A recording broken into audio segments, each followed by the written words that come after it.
Fully 100%. Yeah, bro, this is a bunch of young making inbred hate, but I would not let him go in there if we can. I don't know.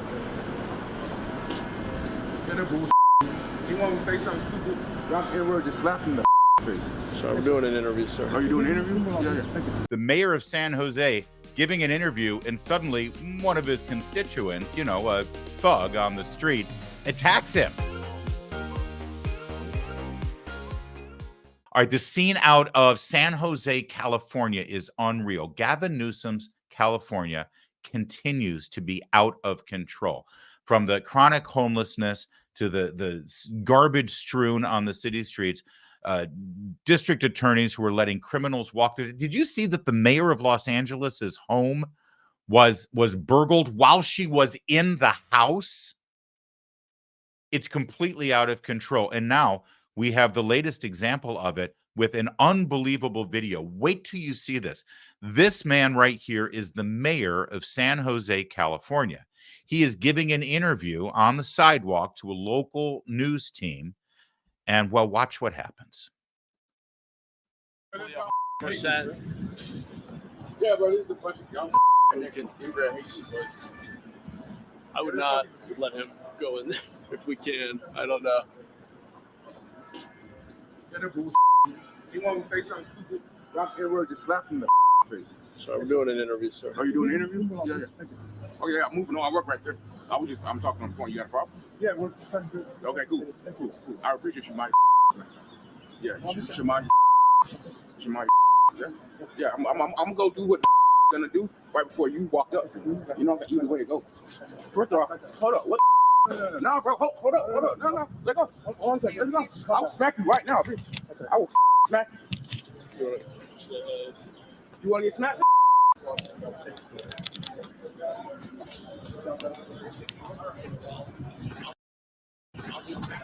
Okay, that's enough.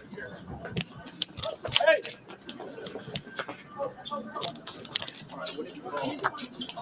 Can you call please? Yeah. Back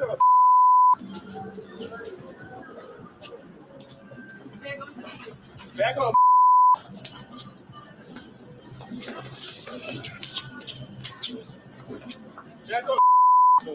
Hey, and you need to come to a lead right in front of you, or there's a fight between the mayor and the officer who's been assaulted on First Street. This is the mayor. Can you believe this? There's more. I'm going to show you some more of the aftermath here because the camera crew is right there. Why the cameraman, by the way, wasn't focusing everything directly on the fight. I mean, for some reason, we got the sidewalk in the shot way too much. But can you believe this in the middle of this interview? I watch more.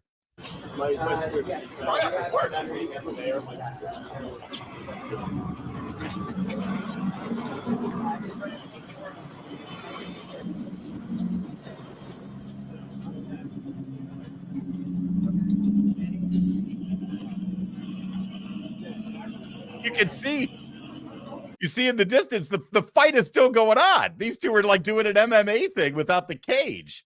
It's still got you like move the camera off the tripod. News is happening right in front of you, my friend. Go to where the news is. All right, but the fight's still going. You can see it just beyond the mayor. What?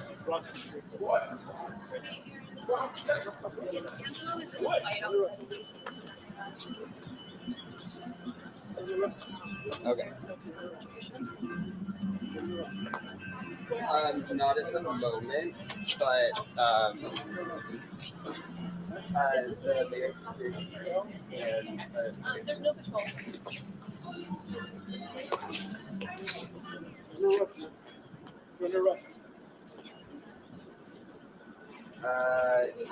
just on the mayor.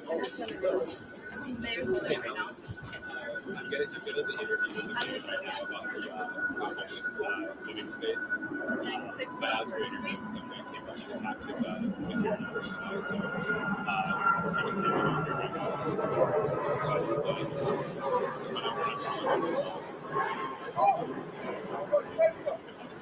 Let me go, man. It's over, Yes. dude.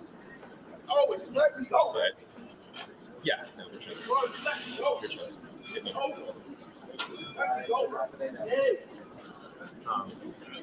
Let me go, bro. I know. Oh, so let me go. But I'm like 35 years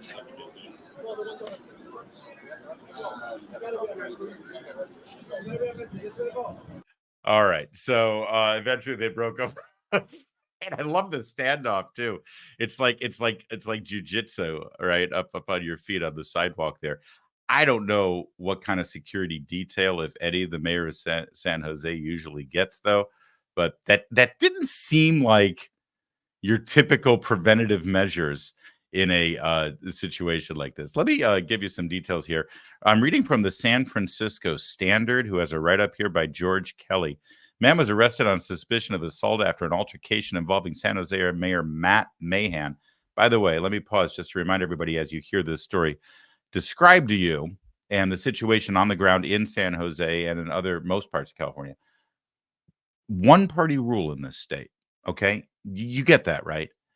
Anything that happens in California, without question, is the direct result of the Democrats' utopia, okay? Democrats control everything. Oh, sure, you got a couple of counties here and there that have Republican majorities, right? You've got some mayors in some cities, Inland Empire, rural areas, some of the mountain regions. San Diego used to be the major city holdout that had a Republican, not anymore. Now they've got Democrats. Okay. But at the state level, at the county level, in major metropolitan areas, everything. Democrats can do anything they want in that state without any objection. They have a supermajority. It is literally one-party rule. If you want to know what our country would be like if Democrats controlled everything, look to California, because that's what they've got right now. So as I described the scene, understand this is a result of Democrat policies, including this mayor, Matt Mahan, during a media interview Tuesday evening. Around 6 o'clock, Mahan was being interviewed near South First and East San Fernando streets in downtown San Jose when a man began shouting profanities. He wasn't shouting, he was talking on the phone and he said the F word. And the mayor says, "Hey, we're doing an interview here." And he says, "Okay, well, I'm trying to get into this building," right? You saw all that. That was all right. And acting erratically toward the mayor and his staff. A plainclothes San Jose police officer assigned to Mahan's security detail tried to de-escalate the situation, but the suspect grew more agitated and threatened the officer. Despite attempts to calm him down, the suspect advanced and struck the officer, police said. The struggle ensued for several minutes as the officer tried to detain the suspect. Bystanders helped subdue the man, who was taken into custody. Officer was taken to a local hospital and treated for moderate injuries. Suspect's been booked. Spokesperson Tasha Dean, that's the blonde woman on the phone you saw. Mayor Matt Mahan is deeply grateful to his security detail and the entire San Jose Police Department. Actions of the officer tonight were heroic and a testament to the de-escalation training. Really? All right. Well, listen, I'm not a trained professional, but it didn't seem like the most elegant way to handle the situation. But what do I know? The point is, California is a mess. The mayor of San Jose, which is the fifth largest city in California, can't even give an interview without somebody screaming profanities, intervening, and it ends up in a fight in the middle of the street. Hey, Larry. Yeah. Do you think they would have arrested this guy if it wasn't the mayor who was the subject of this? Well, that's a good question, because this sort of violence happens all the time in California, doesn't it, Kevin?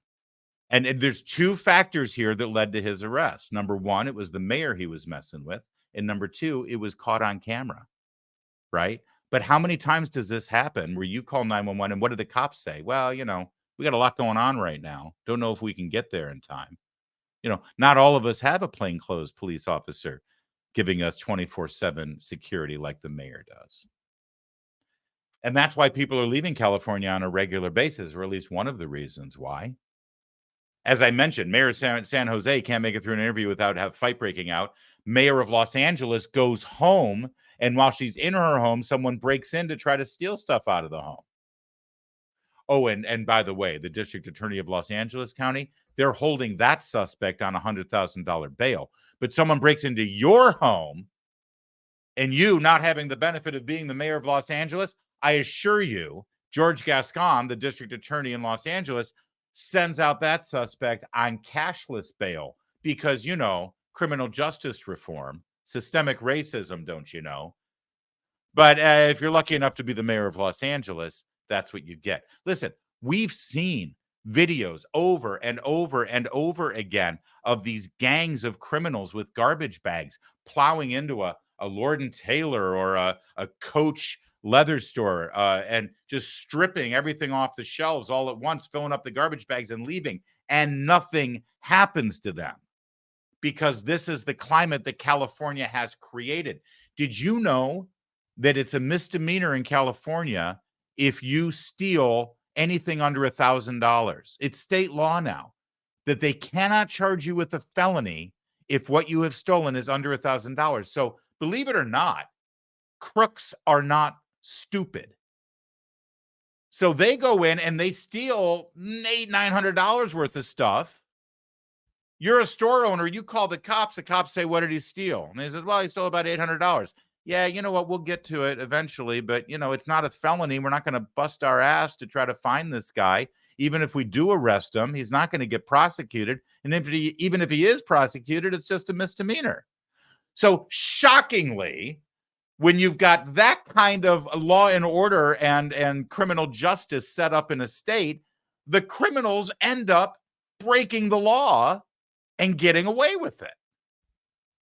Now, this reached a bit of an epidemic, and Gavin Newsom, the governor of California, who has encouraged, supported, and promoted these brilliant policies, has now pledged a $267 million to crack down on the so-called smash and grab robberies. Those are the ones where a gang of people plow into a store, take everything that they want and leave, and nothing ever happens. $267 million to crack down on those robberies. But as our friend Kevin Dalton, who is a conservative activist in Los Angeles, points out, Gavin Newsom in 2021 pledged $300 million to crack down on smash and grab. But, you know, that was 3 years ago. What's $600 million among friends? I'm sure that eventually, when Gavin Newsom keeps throwing $300 million at a time at a problem, he'll solve it. I've got an idea. It's a little out of the box. It's a little avant-garde. You might not go with it at the beginning, but just hear me out for a second, because I've done a little research into this, research that really amounts to studying basic rules of civilization for the last 500 years. And it turns out Western civilization figured this out a long time ago. You have a criminal justice system where when someone breaks a law, that person's arrested, that person's tried, that person's convicted, and then that person is punished, usually with incarceration so that they can't keep committing that crime. I know, it seems crazy, and it doesn't cost $600 million, guys. You make a law, you enforce the law, and you punish the criminal. And I'm believe it or not, it'll work. You'll actually have law and order in your streets. You'll actually have peace and quiet. You'll have a little crime, but the police at that point will just be investigating the smaller number of crimes that they have instead of drinking out of a fire hose like they are right now. Oh, and when the police maybe get rough with a suspect now and again when they're arresting them because, you know, they're a criminal thug, when the police are caught being a little rough, you support the police. Our friend Kevin Dalton put together this mock ad for Gavin Newsom as he was announcing this new robust policy. We need to hold folks to account, but we'll do it in a thoughtful and judicious way. We're not going back to the way things were in the 80s and 90s, at least not while I'm here. You guys are really awesome. Thank you so much for your business. Thank you so much. We want to go after those organized organized teams. By the way, I'm sorry, and this is my fault, and maybe Kevin, you can fix this edit because I left out one very important detail in setting up this video, and we'll start it from the beginning. Our friend Kevin Dalton actually put together a mock campaign ad for Gavin Newsom, and as you watch his remarks here about how he's going to crack down on these smash and grabs, notice that everyone around him is wearing masks. You know why? Because this was in 2021 when he said this. This was the first $300 million that Gavin Newsom pledged to finally end this outrageous crime spree in California. This was 3 years ago, and look how effective it was. We need to hold folks to account, but we'll do it in a thoughtful and judicious way. We're not going back to the way things were in the 80s and 90s, at least not while I'm here. You guys are really awesome. Thank you so much for your business. Thank you so much. We want to go after those organized, organized teams of folks. Enforcement is critical. Accountability is critical.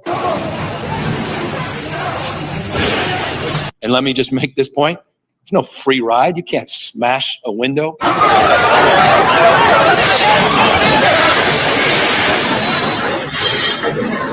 Yeah. Like I said, you want to know how this country would be if Democrats got to do everything? You look at Gavin Newsom's California, and he does want to bring those ideas to Washington, D.C. I mean, he's already got Kamala Harris there, right? And she's a real winner. I mean, Gavin Newsom has done this his entire career. When he was the mayor of San Francisco, he pledged a huge, very expensive spending effort on behalf of the city government to finally end homelessness. How's that working out, San Francisco? Then he became lieutenant governor, and he worked with Governor Jerry Brown to do the same thing. And now he's governor, and he's doing the same thing. And, well, here's the thing. Gavin Newsom and his policies has actually made homelessness, which is really criminal vagrancy. You shouldn't call it homelessness. These are criminal vagrants. He's made it worse. And he continues to make it worse. And all the money that he throws at this, all of taxpayer money from California that he throws at the criminal vagrant problem, which has not solved the problem, and it actually makes it worse, all that money goes to a bunch of huge, rich developers who make affordable housing for the homeless. In fact, they just started a brand new homeless shelter in Santa Monica, California. Oh, you betcha, beachfront property, where every unit is going to cost $1 million. For criminal vagrants. Instead of throwing them in jail because they're breaking the law, they're giving them $1 million beachfront condo. And all that money goes to real estate developers. And what do you think those real estate developers do with all the money they're making? You guessed it. They give campaign contributions to Gavin Newsom and to the Democrats. And the cycle continues. And that's why California has one-party rule. Now, you'd think that the state legislature in San Francisco would maybe investigate where the first $300 million went 3 years ago to stop all this smash and grab before they give him another $300 million. But you see, this legislature is also controlled by Democrats. Republicans have no voice. There is no checks and balance. There is no separation of powers. There is no two-party rule. It's one party. It's Gavin Newsom and Joe Biden's Democrat Party. There is one voice of sanity in the state of California. He used to be in the Assembly, and now he's a member of the House of Representatives.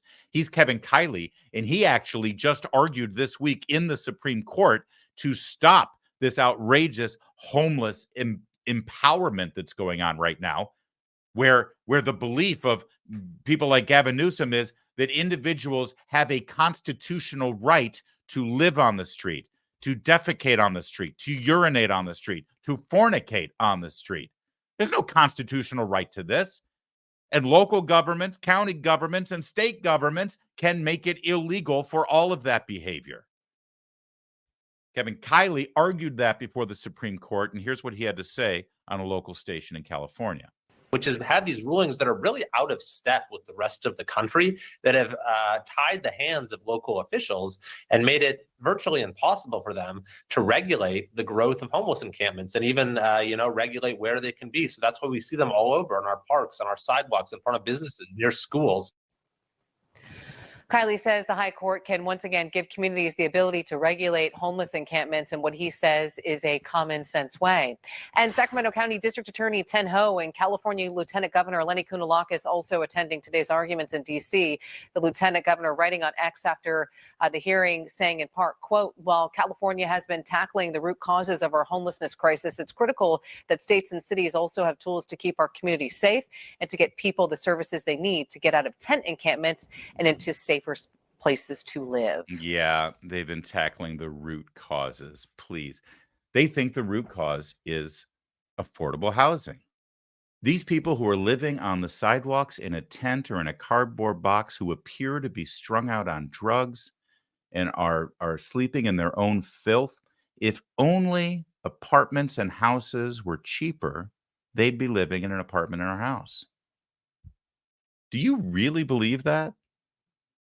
I mean, listen, I am full of charity and grace to people who are down on their lucks and have had a rough time, especially people who, women who have been in abusive relationships and they've had to leave their home to protect themselves and their children, and maybe they're living in their guys. It's horrible. I don't want them to have to go through that. I would love for them to have a shelter, a faith-based shelter, a church-based shelter, and we do have shelters for those people. We spend a lot of money on things like that. We also, Americans, are incredibly generous, and we give to faith-based charities to be able to create spaces for people like that. But do you really think that that's the majority of people who are living on the streets right now? Do you think it's people who just happen to lose their job and, well, I lost my job, I'm just going to have to live on the sidewalk? If you think that, then I want you to ask yourself a question. If you lost your job right now and you no longer had income and you couldn't afford the place you're living in, what would you do? Would you just say, oh, that's it, I have to live on the sidewalk. Here's my tent. Here's my cardboard box. I'm going to pee into a jar or just on the sidewalk in front of children as they're walking to school. That's just my life now. Is that what you'd do? Or would you bust your ass to find another job? Would you move to a less expensive place in your state or in your country? Would you move to Santa Monica on the beach and demand $1 million condo? Of course you wouldn't. That would be outrageous. The state doesn't owe you $1 million beachfront condo. Nobody owes you that at all. Oh, you would figure it out. You would find a place. You would do whatever it takes to scrape and fight and make money, no matter how, so you could have a roof over your head and for your family. Not ideal, not wonderful, not perfect, but you'd start over. So what makes you so different than the people who are living on the streets? Well, you know what?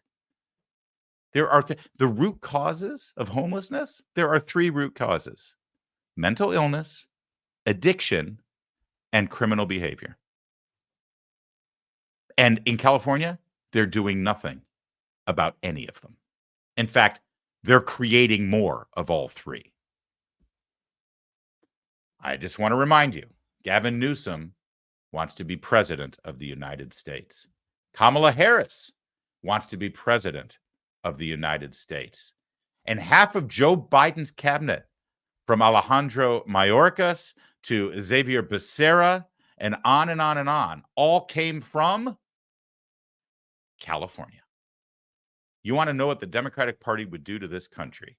Just look at California. And the next thing you know, your mayor will be accosted on a sidewalk in front of the world on camera. And you'll just shrug and say, what are you going to do? It's California. But it won't be California. It'll be your town.